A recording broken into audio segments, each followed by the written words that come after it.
मच्छर, कॉकरोच आदि जीव जंतुओं को मारने का फल हमें अवश्य मिलता है, लेकिन ऐसे में क्या हम इन्हें नहीं मारें? और हम क्या करें?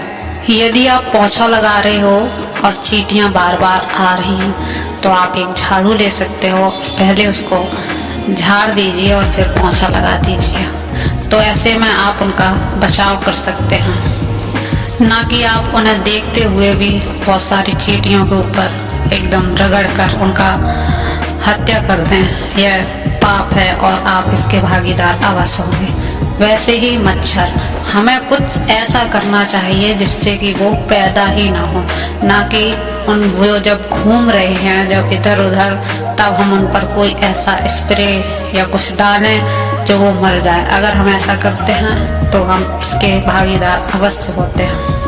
छिपकली है, मधु की मक्खी है, सभी को हमें उसको डस्टबिन में उठाना है और बाहर कर देना है।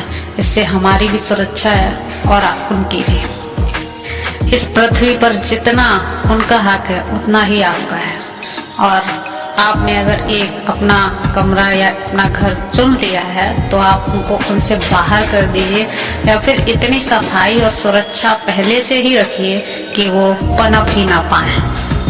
एक बार की बात है, एक बड़े ही महान संत थे जो कि एक अंगूठी से खड़े रहते थे।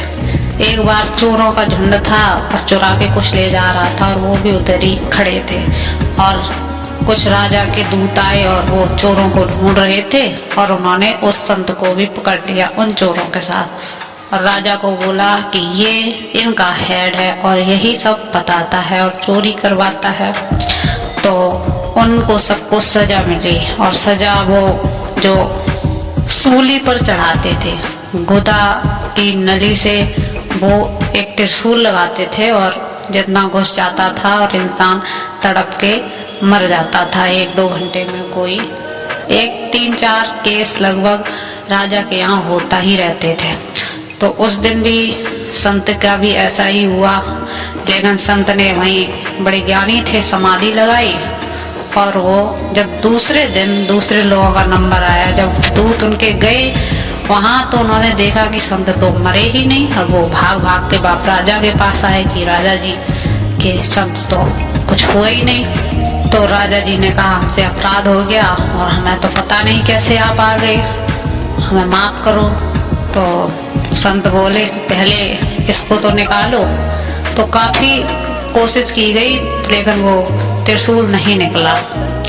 फिर उसे त्रिशूल को काट दिया गया वहीं से। उसके बाद राजा बहुत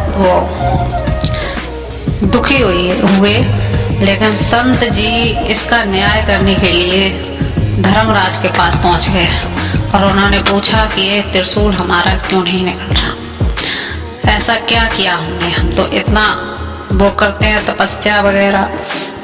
तो धर्मराज के यहाँ उनकी पूरी पोथी खुलवाई गई और देखा गया कि आखिरकार उन्होंने ऐसा क्या किया था, और पूरा सीन चलाया गया। उसमें देखा जा रहा था कि एक लड़का है और जिसने तितली को पकड़ रखा है, 8-10 साल के थे, और उसने उस तितली के एक बबूल का कांटा पीछे से घुसा दिया गुदा द्वारा, और वो तितली तड़प तड़प कर मर गई। लेकिन उनने उसको निकाला नहीं था। तब उनने कहा यही तुमने अपराध किया है, इसलिए तुम्हारा ये कांटा कभी नहीं निकलेगा और ये त्रिशूल अब आपके अंदर ही रहेगा। तो संत ने धर्मराज को श्राप दे दिया कि तुम भी वहां जाओ, और उन्होंने तभी से ये एक नियम भी लागू कर दिया कि छोटे बच्चों की गलतियां नहीं मानी जाएंगी। जो बाल्यावस्था है उसको कभी भी दंड नहीं दिया जाएगा, जबकि जब समझदार हो जाते हैं उसके बाद ही अब हमें दंड मिलता है, क्योंकि छोटे बच्चे समझदार नहीं होते हैं। वही धर्मराज को श्राप मिला, तब वो विदुर के रूप में उनका जन्म हुआ। लेकिन इतने ज्ञानी ध्यानी उस संत के होने के बावजूद भी वो उस कांटे को नहीं निकाल पाए। तो जो कर्म होता है उनका तो हमें भोगना ही पड़ता है, वो आप चाहे कुछ कर लो। इसलिए हमें ऐसा काम नहीं करना चाहिए।